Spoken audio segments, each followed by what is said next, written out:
Hello again, my fellow weary travelers. This is Andre Dion Moore, your Dark Nerd Rises. And tonight, I know I was wanting to focus on finishing up the second part of my Christ DC Comics continuity, the state of it. It's going to start on the post crisis, well, the crisis, and then post crisis, and explain a little bit, on what changes happened in DC history and everything at that period. With that being the 50th anniversary of DC Comics at that time in 1985 and so forth. But tonight, I know it's going to take a little bit more preparation, so please bear with me. Plus, here in Ardmore, Oklahoma, we just had a little bit of a thunder bumper. I'm not taking any chances in case my internet went off, so that's one reason why I didn't make a post tonight. But this was one I was wanting to do anyway. I was going to do two, so I figured I'd do one. But this one, I wanted to shoot off the hip a little bit.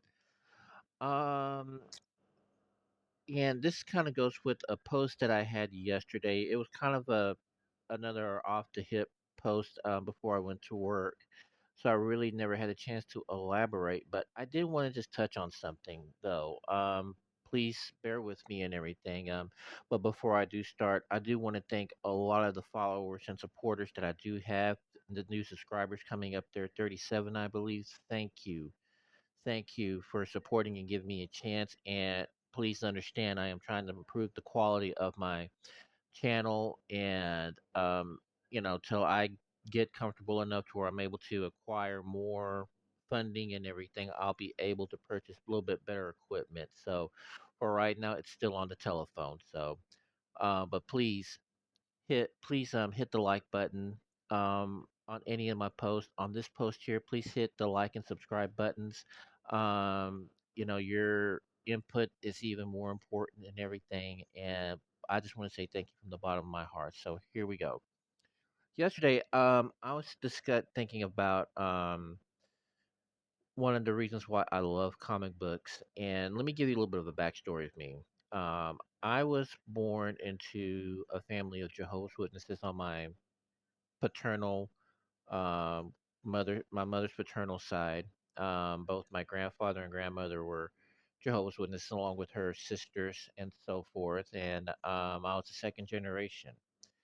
And as much strictness as that religion brought and everything, I am grateful to my grandma, my grandfather, my mom, of course. Definitely, I know you heard me talk about my grandfather, how he collected comic books when he was a little boy, and he helped keep that interest in me going, especially when my love for Superman was big. And this goes into this was the fact that comic books got me out of that very bizarre religious cult. And folks, this is going to be like another one of the posts that I will make discuss my experiences, maybe down the line, as a former Jehovah's Witness. But for right now, just overview. Well, I wanted to say this is one how comic books saved my life because I had an outlet growing up, and uh, for me, someone who was pretty quiet, still, and very young and nerdy and everything.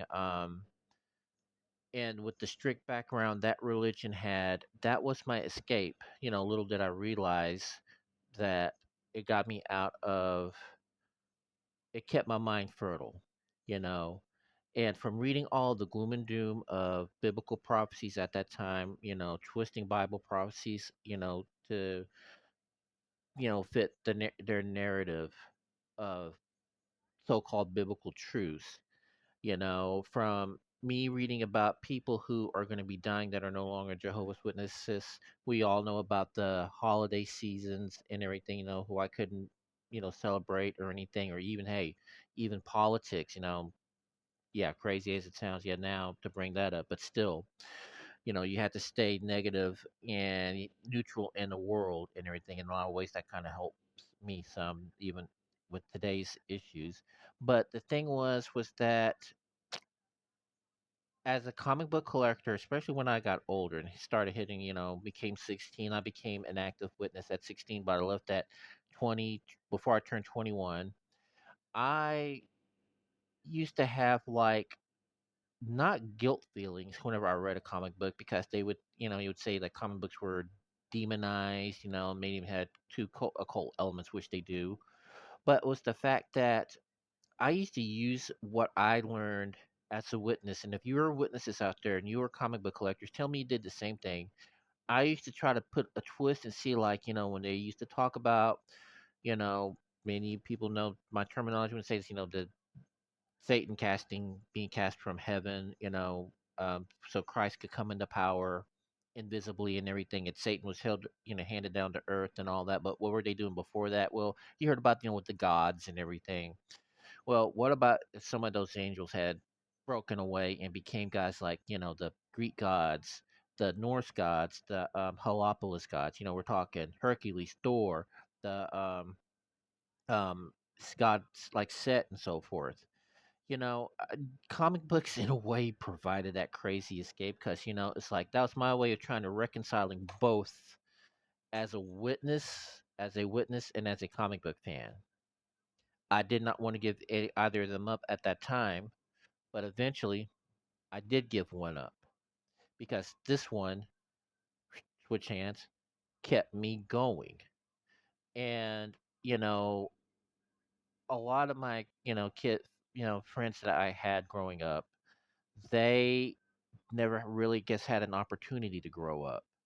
And that's one thing too about comic books, science fiction. I discovered my love for theater in high school from To Kill a Mockingbird, which roundabout way years later I got to play Tom Robinson in To Kill a Mockingbird, and thank you to my teacher, Miss Butler, for allowing me that opportunity, and she wanted me to get enrolled. But it provided me an escape from a group that was being keeping me sheltered from the outside world.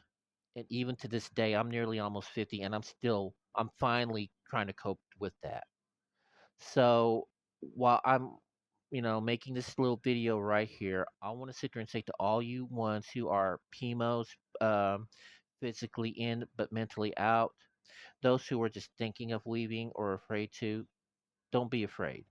Leave. If you're comic book fans that are in there, keep what you're doing and keep, really, as much as you've studied the Bible, okay, use that, switch that around now. You may not want to go into a secular organization again, but if you do it, but do it with one that understands you. But if you do, and because of what you learn as a witness on how to learn things on the spiritual side, comic books are like that. It'll teach things to you on the spiritual side.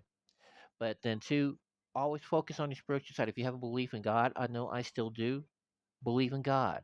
If you are a spiritualist, just believe in a higher power and the power of the universe. I do too. Do it. Do not sit there, though, and let some psycho religious, semi religious cult that's supposed to be, think it's mainstream, but it's not, take your life away. That's one reason why whenever I post a thing about our love for comic books, well, that's one thing I love about it because that's our escape. That was my escape. That's my love that I have. And along with music, that's been one of my central figures, comic books, sci-fi, music, theater, everything. It goes all together. So if you're there, find that escape, make that choice, be brave, don't stay in, get out of the darkness and come into the light.